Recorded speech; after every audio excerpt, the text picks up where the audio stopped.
आज सीएफए की पाठशाला में हम लोग थोड़ी सी टॉपिक से हट के बात करने वाले हैं। आज हम लोग बात करने वाले हैं फिटनेस में टैक्स को लेकर कि फिटनेस में कितना टैक्स लगता है।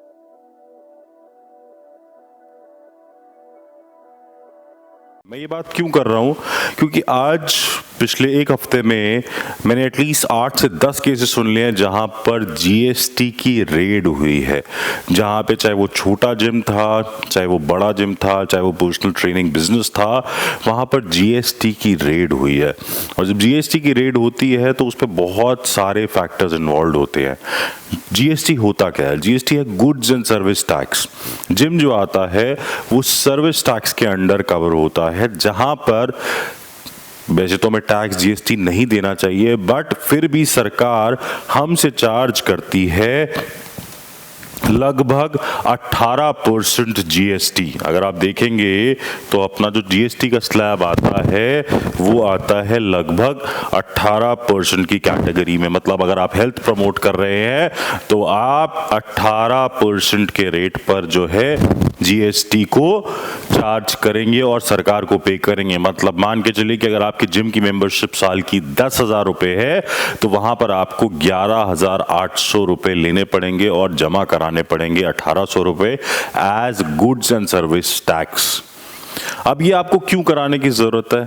आप ये मत समझिएगा कि जिम है, छोटा सा जिम है, हम लोगों का तो कोई चेक नहीं करेगा, हम लोग क्यों ऐसा देख रहे हैं। अगर आपका टर्नओवर 20 लाख रुपए एनुअल के ऊपर आता है, 20 लाख बस, वही बहुत ज्यादा नहीं, मतलब अगर आपकी महीने की सेल 1.5 लाख रुपए से लेके 1,70,000 रुपए के बीच में भी है तो भी आप 20 लाख के ब्रैकेट में आकर फंस जाएंगे और इसके ऊपर आपको जीएसटी लेना ही होता है, आपके पास ऑप्शन नहीं होता।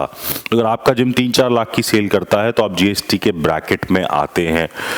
आपको लग रहा होगा 18% ज्यादा है, पर ध्यान रखिए ये एक चेन की तरह काम करता है।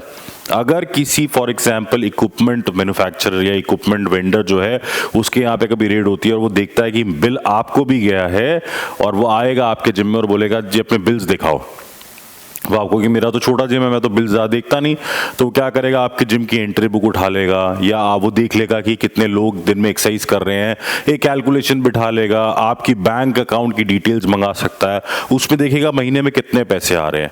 अगर वो वैल्यू पिछले साल में 20 लाख रुपए से ऊपर है तो सबसे पहले तो वो आपका जीएसटी बनाएगा कि लेट्स से आपकी वैल्यू आई 50 लाख रुपए, जिसपे आपका जीएसटी बनता है 9 लाख रुपए का।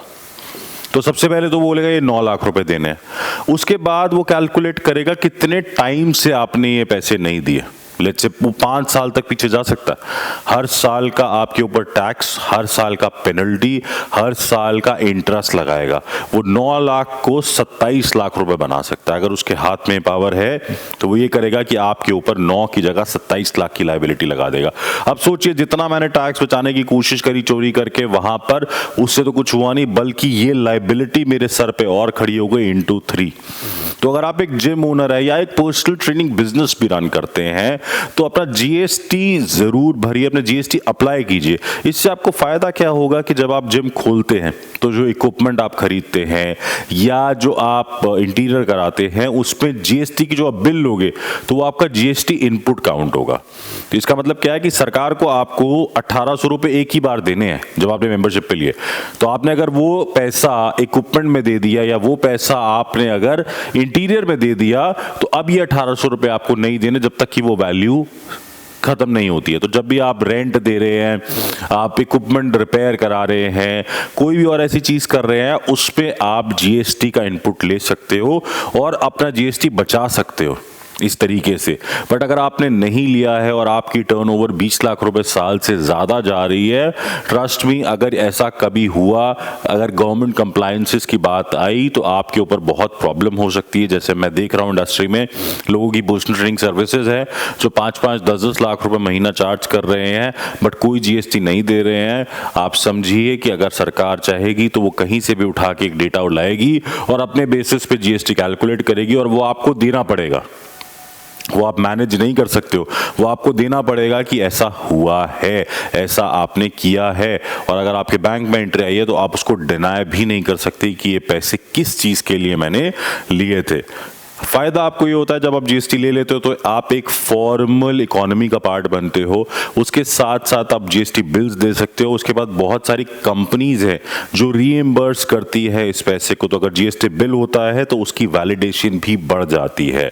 तो आप इस सम चक्रों से दूर रहें, इसी के लिए छोटा सा वीडियो हमने बनाया था कि आप अपना जीएसटी समय पर भरें। अगर नहीं नंबर लिया तो जीएसटी नंबर ले लो, जो भी आपके रिटर्न होती है उसको टाइमली फाइल करो, सो दैट आप एक गवर्नमेंट कंप्लायंसेस से किसी ना किसी तरीके से बचे रहें। अगर आपके भी कुछ इस टैक्स रिजीम को लेकर कुछ क्वेश्चंस हैं तो प्लीज नीचे कमेंट बॉक्स में पूछिए।